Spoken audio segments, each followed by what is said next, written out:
The hotel ballroom shimmered under chandeliers, as guests in elegant robes and gowns spoke in quiet Arabic murmurs. The air, heavy with perfume and pride, at the center of it all, sat Sheikh Amir Al-Rafi, his presence commanding and calm, the kind of man who didn't need to raise his voice to be heard. He was visiting the city to finalize a deal with international investors.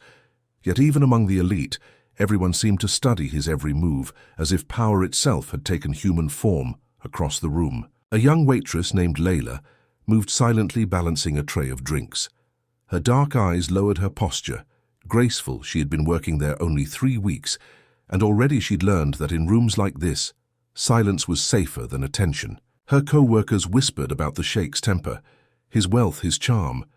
But Layla never looked directly at him until fate decided to test her as she served a group near his table. One of his advisors made a careless remark in Arabic, glancing her. "Way, she probably doesn't understand a word of what we're saying, poor girl. Just a pretty face carrying trays," a few laughed. The Sheikh didn't join them. He just observed quietly. Layla kept her face calm, pretending not to notice, pretending not to understand, though. Every word landed sharp and clear. She had been raised bilingual by her Jordanian mother and British father. She knew the language as deeply as her own heartbeat, but she stayed silent anyway. Some truths were better kept, hidden. When she returned to the Sheikh's table to pour his tea, he finally spoke, his voice low. "You don't speak Arabic, do you?" She glanced up, feigning confusion. "I'm sorry, sir. I don't understand." His eyes lingered on her a moment longer than necessary before he nodded slowly. Interesting. As she walked away, she felt his gaze follow her, not with arrogance, but with curiosity, as if he had just discovered something far more valuable than he expected. And though she tried to ignore it, something in her heart whispered that the night had just begun writing a story she wasn't ready for. The following evening, the Sheikh hosted a private dinner for his delegation, the air fragrant with saffron and oud as soft music played in the background. Layla had been assigned again to serve his table, though she didn't know if it was coincidence or command.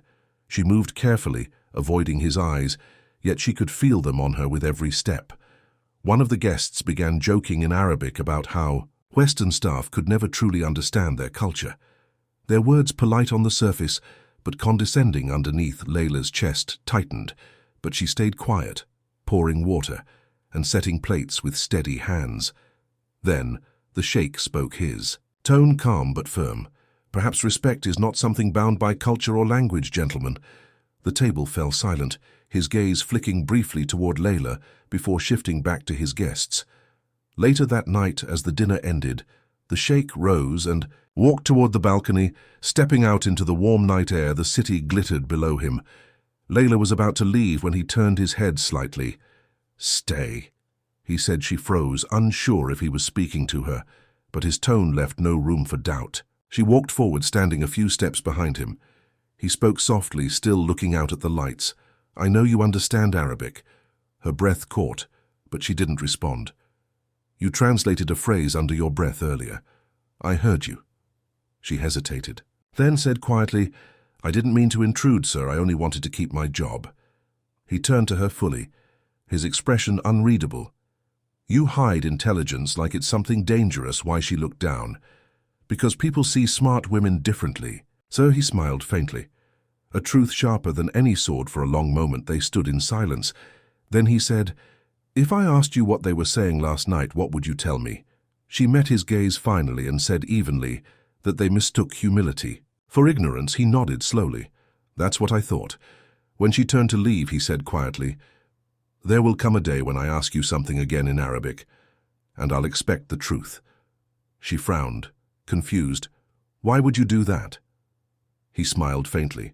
"Because honesty sounds most beautiful in the language of the heart."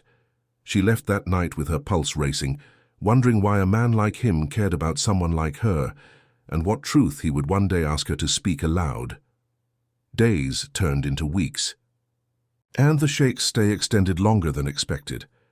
Rumors spread among the staff that he was planning to invest in the hotel chain, but Layla noticed something different in his visits. He no longer came only for business. Each evening he'd sit at the same table in the quiet corner of the restaurant, waiting for her to serve him. Sometimes he'd ask casual questions about the city, sometimes about her studies, and sometimes about nothing at all. His voice calm, his eyes searching hers for something she didn't dare name. One night, as she placed a cup of Arabic coffee before him, he said softly, "Do you know what this drink means where I come from?" She shook her head. He smiled. "It's how we begin every story between strangers who might not stay strangers for long." Her heart thudded, but she said nothing. He took a slow sip, then added, "And when it's poured a second time, it's because we wish to know the other person better." She looked at his cup, still half full, unsure how. To respond, he set it down and said quietly, "But you already knew that, didn't you?" She blinked. "I might have heard it somewhere, sir." He smiled. "So you admit you understand Arabic now?"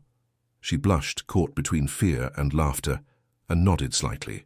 "Maybe just a little." His expression softened. Then he said in perfect English, "You've been pretending all this time not to understand my words, but your silence speaks louder than any language I know," she whispered. "Because silence is safe." He leaned closer, his voice almost tender. "And what if it's not safety I want from you? What if it's truth?"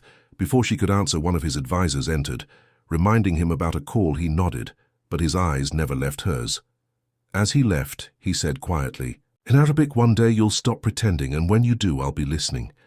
That night she lay awake, replaying his words in her head, wondering why they felt less like a warning and more like a promise. She tried to convince herself it was nothing, but the sound of his voice lingered like a song she couldn't unhear, and somewhere deep down she knew the moment he asked again, her silence would finally break. A month later, the hotel prepared for a grand farewell banquet, the Sheikh's final. Night before returning to his homeland, the ballroom glowed with gold light, and the soft murmur of dignitaries filled the air. Layla moved through the crowd, serving drinks, her hands steady, but her heart restless. She told herself it was just another night. But when she saw him walk in, her breath faltered, his gaze found her instantly calm, certain the way it always did. As the evening drew on, the Sheikh stood to give his closing speech, his deep voice echoing through the hall, thanking his partners and blessing the city that had hosted him. When the applause died down, he turned suddenly to where Layla stood near the back, his words shifting into fluent Arabic. "There is one more person I must thank," he said. The crowd quieted, curious. His eyes never left hers. "The woman who taught me that silence is not weakness and that understanding is a kind of grace." Whispers rippled through the room, but he continued, his tone softer. "Layla, you once hid your language from me now. I hope you'll speak it again." Everyone turned to her, the air thick with surprise, her heart pounded. But slowly she stepped forward, her voice calm, steady. "And what would you have me say, Sheikh Amir?" The words flowed in perfect Arabic, her accent flawless. The guests gasped. Softly, the Sheikh smiled as if hearing music he'd been waiting for. "Say yes," he said simply. She blinked, confused. "To what, sir?" His voice lowered, just enough for her to hear. "To becoming the woman who stands beside me, not behind me." Tears welled in her eyes as the meaning settled over her. The man who had once tested her silence was now asking for her truth. She signed lightly, then said in Arabic, "Then my answer is yes."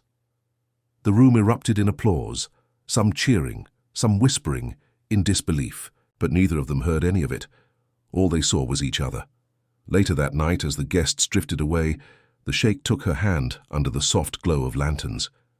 "You could have corrected me long ago," he said, smiling. "Why didn't you?" she whispered. "Because some lessons are meant to be heard when the heart is ready." He nodded. "And tonight mine finally understood." As they stepped out into the quiet night, his hand still in hers, he looked at her and said, "From the moment you stayed silent, you were speaking to me, and I just didn't know how to listen." She smiled softly. "Now you do. If this story made you smile, share it with someone who needs a reminder that accidents can turn into beautiful beginnings."